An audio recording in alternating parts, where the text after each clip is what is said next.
Boa noite, lindas, preciosas, amadas. Irmãs, como eu estou feliz nesta noite de podermos ver os grupos recomeçando essa nova etapa. E nós podemos dizer que até aqui o Senhor tem nos ajudado, o Senhor tem nos sustentado. Estamos reiniciando, né, as nossas reuniões e com certeza eu creio que é o começo de um novo tempo, é o começo de uma nova etapa para as nossas vidas e eu glorifico a Deus por sua vida, pelo fato do Senhor ter te guardado, ter te preservado com vida, ter te sustentado todo esse tempo onde nós tivemos que nos ausentar, né, da comunhão do corpo de Cristo dentro de um espaço, dentro da igreja, ou até mesmo nas reuniões em casa, né, nós tivemos que ficar ausente devido ao contexto da gripe, mas eu agradeço ao Senhor que mesmo nós não podendo nos reunirmos, você não estava só. O Senhor ali na sua casa, o Senhor Ele te sustentou, Ele te fortaleceu, Ele ajudou você, ajudou a sua família e te manteve de pé. Porque se você está aí, né, porque o Senhor te manteve de pé, Ele te sustentou, te deu graça, te deu força. E eu louvo a Deus por esse recomeço, eu louvo a Deus porque você está aí, você está presente. E hoje, nós, além de agradecermos ao Senhor, né, pela sua vida, agradecermos ao Senhor por essa noite especial, porque é uma noite especial, é uma noite de comunhão, é uma noite de compartilhar do pão, né, do pão espiritual que é a palavra do Senhor. E com certeza hoje, através da pastora Maria do Carmo, o Senhor tem algo para ministrar na nossa vida, para esse começo de uma nova etapa, né? A palavra do Senhor diz, ele fala lá em Isaías, né? Eis que faço coisas novas. Então o Senhor ele está começando uma nova etapa nas nossas vidas. E eu creio nesse novo de Deus para a sua vida. Eu creio nesse novo recomeço para a sua casa. E hoje, né, eu vou pegar um pouco aquilo que o meu esposo pregou no domingo, né, que ele falou sobre Moisés. Ele falou do propósito de Moisés, né? Moisés ele passou ali um tempo na casa do sogro dele, né, onde o Senhor queria tratar com ele, onde o Senhor queria alinhar ele em algumas coisas, né? E depois o Senhor fez o chamado para Moisés. Então hoje nós vamos trazer uma palavra onde o Senhor está nos chamando a vivermos o propósito dele para as nossas vidas, em realizar esse propósito. Moisés ele teve que tirar ali as sandálias, os conceitos, né? O Senhor ele teve que entrar ali na vida de Moisés para restaurar coisas, restaurar o coração, restaurar a alma dele, com relação ao passado dele, e ali o Senhor trabalhou na vida de Moisés para que Moisés pudesse viver o propósito. E eu acho lindo, porque Deus, nós falamos muito de mulheres, né? Fizemos aí, estamos fazendo os sábados com vida de mulheres, falando, vão ser 8 sábados aí falando sobre mulher, e com certeza as mulheres têm muito para nos ensinar, mas também nós temos muito que aprender com os homens, né? Jesus se fez homem, né? E habitou em nosso meio. O verbo se fez carne, ele habitou entre nós. E Jesus trouxe um ensinamento lindo para nós. E hoje Moisés também nos ensinou, mas hoje nós queremos trabalhar sobre a vida de Neemias. A pastora ela vai trazer algo sobre Neemias. Então, Neemias foi um homem que foi levantado em uma época para realizar o propósito do Senhor. E qual era o propósito de Neemias? Era restaurar os os muros de Jerusalém que haviam sido destruídos, que haviam sido queimados. Então, Neemias, ele foi levantado para essa época. E eu quero te dizer, minha amada, que o Senhor, ele está te levantando para esse tempo. Não é para ontem, é para o agora. O Senhor, ele nos chama a vivermos o hoje. Aleluia. Né? Por quê? Porque o amanhã, ele não nos pertence. Ele nos chama para viver o agora. E nesta noite, a pastora, ela vai estar compartilhando, porque Neemias, para ele realizar essa reconstrução, ele teve que se posicionar. Né? Ele teve que passar em algumas etapas, né, onde Deus trabalhou na vida dele, onde ele teve que ter umas atitudes para realizar o propósito do Senhor. E nesta noite, com certeza, nós vamos aprender com este homem de Deus que nos trouxe um ensinamento muito lindo, e eu creio que o Senhor, ele vai falar com você. Vamos continuar aí atenta naquilo que o Senhor vai falar através da vida da pastora Maria do Carmo. Amém. Boa noite, meninas. Como a pastora já disse, é muita alegria estarmos retornando, né? E sem muita delonga, né? Nós queremos falar desse homem tremendo também que o Senhor, né, levantou com um propósito, né? E que nós possamos aprender com ele. Nós vamos estar abrindo a palavra do Senhor no livro de Neemias. No capítulo 1 e 2, nós vamos ler todo, né? Vamos ler alguns versículos, mas eu gostaria que você, nesse momento, deixasse que o Espírito Santo te ministrasse. Eu declaro a sua mente cativa ao Espírito Santo de Deus agora, para que você receba dos céus aquilo que o Senhor tem para o seu coração. Amém? Neemias capítulo 1. Diz assim: as palavras de Neemias, filho de Acalias, e sucedeu no mês de Quisleu, no ano 20º, estando eu em Suzã, a fortaleza, era uma cidadela, essa cidade de Suzã, onde normalmente ficava o castelo de inverno do rei, né? Não era onde ele ficava todo o tempo, mas no inverno era para onde ele se dirigia. E Neemias estava ali, porque ele servia. Ele era copeiro do rei, ele servia neste lugar, né? Que veio Anani, um de meus irmãos, e ele e alguns de Judá, e perguntei-lhes pelos judeus que escaparam e que restaram do cativeiro e acerca de Jerusalém. E disseram-me: os restantes que restaram do cativeiro lá na província estão em grande miséria e desprezo, e o muro de Jerusalém fendido, e as suas portas queimadas a fogo. E sucedeu que, ouvindo eu estas palavras, assentei-me e chorei. E lamentei por alguns dias. Preste atenção, não foi por todo o tempo, foi por alguns dias. E estive jejuando e orando perante o Deus dos céus. E disse: ah, Senhor, Deus dos céus, Deus grande e terrível, que guardas o conserto e a benignidade para com aqueles que te amam e guardam os seus mandamentos. Estejam, pois, atentos os teus ouvidos e os teus olhos abertos para ouvires a oração do teu servo, que eu hoje faço perante ti, e de dia e de noite, pelos filhos de Israel, teus servos, e faço confissão pelos pecados dos filhos de Israel, que pecamos contra ti, também eu e a casa de meu pai pecamos. De todo nos corrompemos contra ti, e não guardamos os mandamentos, nem os estatutos, nem os juízos que ordenastes a Moisés teu servo.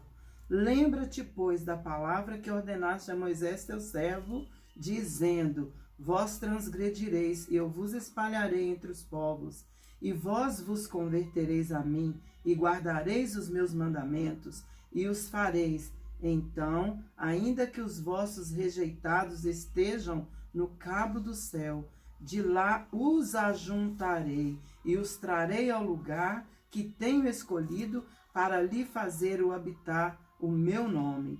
E estes ainda são teus servos, e o teu povo que resgataste com a tua grande força, com a tua forte mão. Ah, Senhor, Estejam, pois, atentos os teus ouvidos à oração do teu servo e à oração dos teus servos que desejam temer o teu nome, e faz prosperar hoje o teu servo, e dá-lhe graça perante este homem. Então era eu o copeiro do rei. É necessário essa leitura para que você possa entender. Neemias, ele estava ali, ele não tinha ficado lá junto com o pessoal que voltou, mas ele continuou a servir o rei ali. Ele continuou no seu trabalho, e quando seu irmão foi lá na cidadela de Suzano, aquela fortaleza, visitá-lo, ele então procurou saber do seu povo. Ele procurou saber como estavam os judeus que tinham voltado do cativeiro. E eu quero te dizer que as notícias que chegaram para Neemias não foram boas. O povo de Deus estava assolado, estava em miséria, né? As portas da cidade queimada, e ele entristeceu e chorou. Por que Neemias chorou? Porque Neemias sabia que nos lugares da cidade, as portas da cidade, era onde se executavam os juízos, era onde julgavam as causas das pessoas. Então a cidade sem portas, ela estava à mercê de qualquer coisa. É vulnerável, né? Vulnerável. Então, como eles poderiam estar ali armados, né, munidos para estar julgando o povo de uma forma vulnerável? Não tinha nem porta, né? Não podia fechar caso acontecesse alguma rebelião, não podia. Então Neemias olhou a triste situação do povo e ele chorou. Mas a palavra nos diz aqui que ele chorou por alguns dias. Então, quando nós falamos de Neemias, nós entendemos que ele foi chamado para um propósito, para cumprir a vontade de Deus para o povo do Senhor, né? E eu estava comentando com a pastora Ednete essa semana que Deus, quando a rainha Esther, ela adentrou ali, né, para ser a rainha, né, do rei Artaxerxes, Deus já estava preparando tudo para o seu povo bem antes, né? Deus usou esse rei 2 vezes para abençoar o povo de Deus, né? Que tremendo. Mas por quê? Porque Neemias, ele estava ali no castelo do rei, estava servindo ali, mas ele servia antes ao Senhor. Sim. O propósito dele era servir a Deus. Então ele ali se colocou como intercessor. Você pode observar que nesse capítulo 1 que eu li de Neemias, ele toma ali a decisão de fazer uma pergunta, recebe uma resposta e mediante aquela resposta ele toma uma atitude de orar. Ele se lamentou por pouco tempo, mas ele tomou a postura de se colocar na brecha, de orar, de jejuar para que Deus desse uma resposta. E olha, você pode pensar assim, mas Neemias era ousado, né? Quando ele diz assim, ó Senhor, abre os ouvidos, esteja bem atento, né, à minha oração. Ele tinha acesso a Deus. Só um intercessor convicto, ele pode ter essa ousadia e dizer, Senhor, abre os teus ouvidos para me escutar. Porque ele sabia que ele não estava falando com qualquer pessoa. Ele estava falando com o Deus do céu. A palavra fala assim, então eu clamei ao Deus do céu. Quem é o Deus do céu? É o soberano, o Senhor de todas as coisas, aquele que pode todas as coisas. Então, o propósito de Neemias é que ele foi chamado para viver no contexto que o Senhor trouxe aquela hora, né?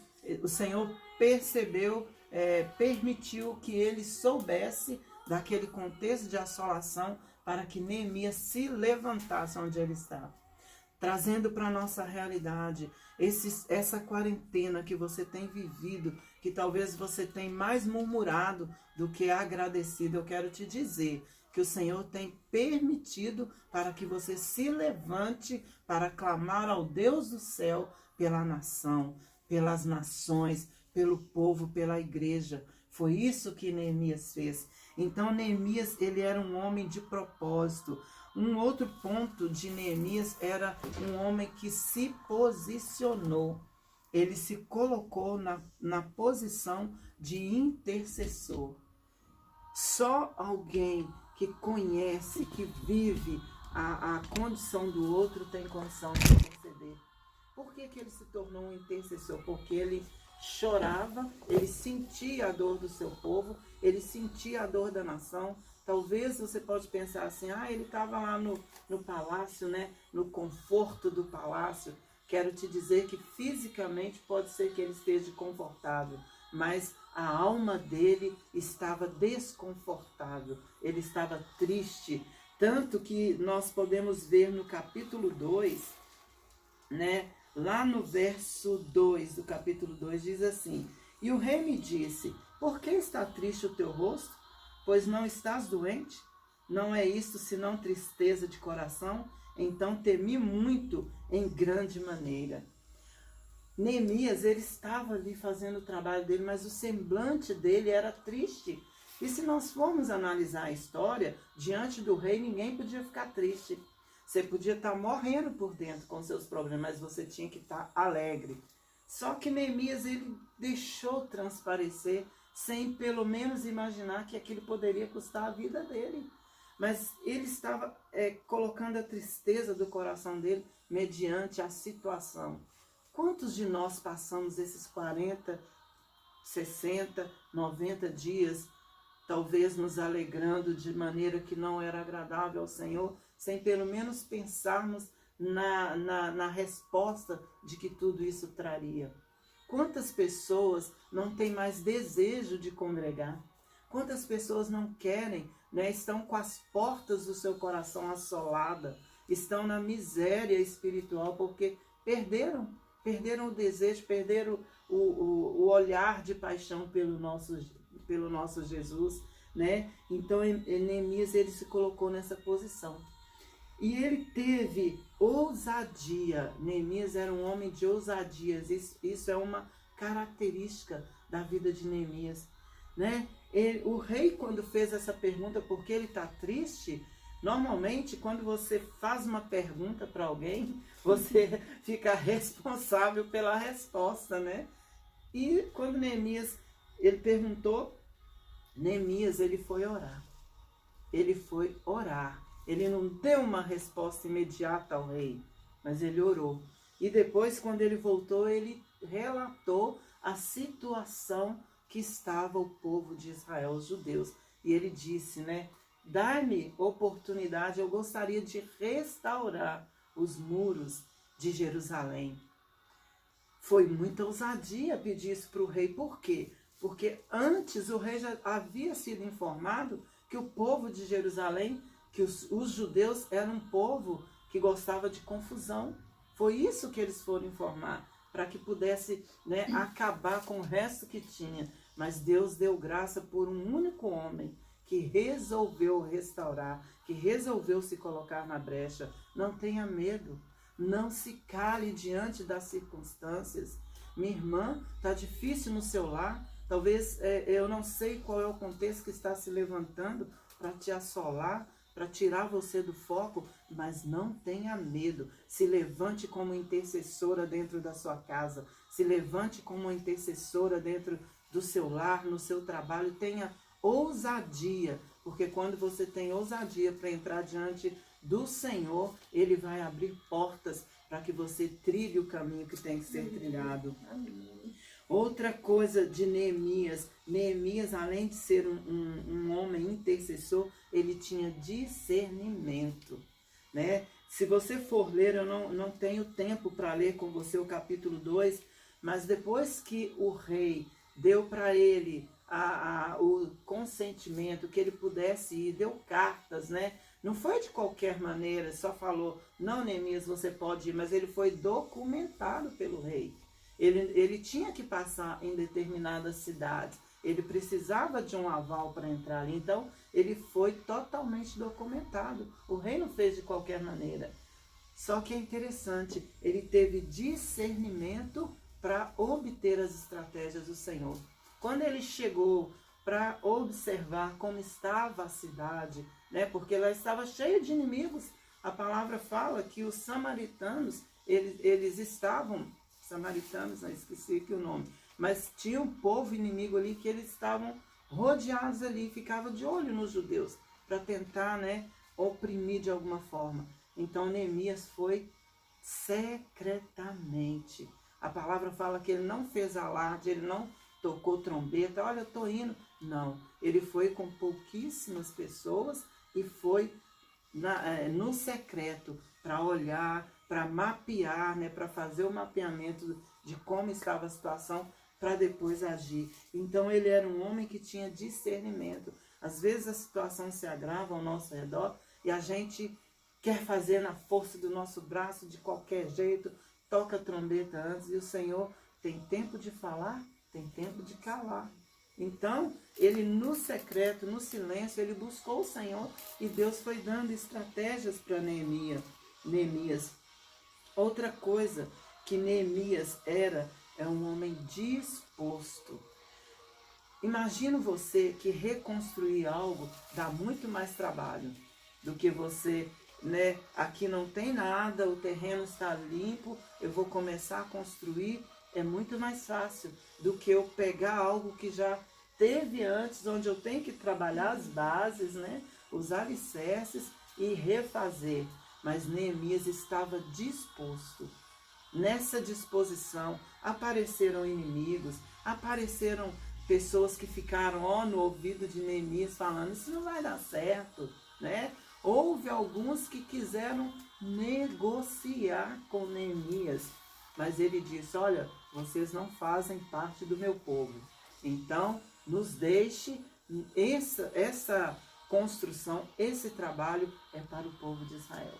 Quantas vezes o inimigo quer semear junto contigo? Quantas vezes ele vem para observar o seu trabalho e diz, né? Me deixa edificar junto com você. Cuidado com quem você coloca para edificar junto com você. Cuidado com as alianças. Cuidado, né? Com as alianças, exatamente. E houve pessoas que quiseram fazer, né? Quando viu que não dava certo, começaram a criticar, que era Tobias e Sanbalat, começaram a criticar Neemias. Mas Neemias nem deu bola. Quando você está centrado, meu irmão, no propósito, quando você está vidrado no Senhor, as coisas chegam no seu ouvido, mas você continua olhando para o alvo. E foi isso que Neemias fez. Ele continuou no propósito. Eu quero te dizer que muitas coisas você ainda vai ouvir depois desse vírus. É como nosso pastor ministrou. Não fique pensando que está tudo acabado. Uma coisa vem, passa, mas vai vir outra. E pode vir pior do que isso. Mas o importante é que você esteja restaurado no Senhor. Amém. Esse foi o papel de Neemias. Restaurar aquela cidade. Fechar as portas de Jerusalém. Colocar segurança. O Senhor quer te restaurar. Ele quer trabalhar as portas do seu coração, aquilo que está aberto, onde está permitindo brecha, Deus quer restaurar nesse dia, porque só uma nação restaurada, uma igreja restaurada, ela pode restaurar o mundo. Só pessoas curadas podem curar outras pessoas. Neemias, ele estava ali naquele aconchego do rei, mas o coração de Neemias estava no Senhor. Em nenhum momento, assim como Daniel, assim como Sadraque, Mesaque e Abednego, eles viveram na corte do rei, mas eles não se envolveram com as coisas que contaminavam ali. Neemias, ele servia à mesa do rei, mas ele servia no altar do Senhor. E foi por isso que ele obteve graça, né? E a última coisa que eu quero dizer aqui, que Neemias tinha, era a convicção do seu chamado e do propósito que Deus tinha para ele. Onde eu estou? O que eu estou fazendo nesses dias? Qual é a minha postura no lugar onde eu estou servindo a Deus? Eu tenho convicção que Deus me chamou? Ou eu estou tentando me encontrar? Eu quero te dizer, se lance aos pés do Senhor. Deixe Ele fazer na sua vida tudo aquilo que é necessário. Deixe Ele restaurar, deixe Ele quebrar, deixe Ele jogar por terra tudo aquilo que precisa ser quebrado, para que ele possa fazer de novo, edificar de novo. E uma coisa que Neemias não teve, minhas irmãs, foi medo. Ele era corajoso, ousado e corajoso, não teve medo, né? Ele sentiu compaixão do povo, ele não se deixou abater, mas ele foi no tempo de Deus. Quando ele foi falar com o rei, foi no tempo de Deus, porque primeiro ele orou, ele jejuou, ele buscou, e no tempo certo ele falou. E quando ele foi no tempo de Deus, tudo já estava preparado para ele, né? Ele tomou posse, ele foi, e não foi, eu quero te dizer que não foi 2, 3 meses. Olha como Deus foi maravilhoso com Neemias, porque o rei deu para ele o tempo que foi necessário. Eu não tenho aqui na mente a conta exata, mas eu tenho certeza que os muros não foram reconstruídos em 3 meses, nem em 3 dias, né? Mas levou-se um tempo, e o tempo que foi necessário, Deus aplacou o coração do rei, ele permitiu que Neemias fosse. Amém? Então eu quero deixar essa palavra para o seu coração, que este tempo é um tempo de restauração. Nós estamos voltando para os grupos, reintegrando, e que você venha com o coração aberto para que o Senhor possa trabalhar na sua vida e fazer o melhor nessa terra fértil que é o seu coração. Em nome de Jesus. E só uma frase aqui importante, né? Que depois, quando você pegar o livro de Neemias, que você for ler, é um livro maravilhoso. Né? Ele fala assim: porque a boa mão do meu Deus, né, era comigo. Então ele tinha convicção que a mão do Senhor era com ele. Era com ele. Ele conhecia o Deus dele. Ele sabia aquilo que Deus poderia fazer. Então que essa seja também uma palavra que você declare sobre a sua vida. Que a boa mão do seu Deus é com você. E é isso que eu declaro também. Aleluia. Que a mão do Senhor está sobre a sua vida. Essa mão que protege, essa mão que dá direção, aleluia. A mão do Senhor que cura, essa mão, ela está sobre a sua vida. E nós agradecemos a você, agradecemos por esse tempo. Agradeço a pastora Maria do Carmo por esse tempo precioso aqui, do partilhar da palavra. E nós desejamos a todos uma boa continuação aí de reunião. Amém. Com certeza vocês vão estar orando aí, mas essa é a palavra que nós deixamos e declaramos sobre a vida de você. Que os seus muros venham ser restaurados pela presença do Senhor, em nome de Jesus. Amém. Amém. Amém.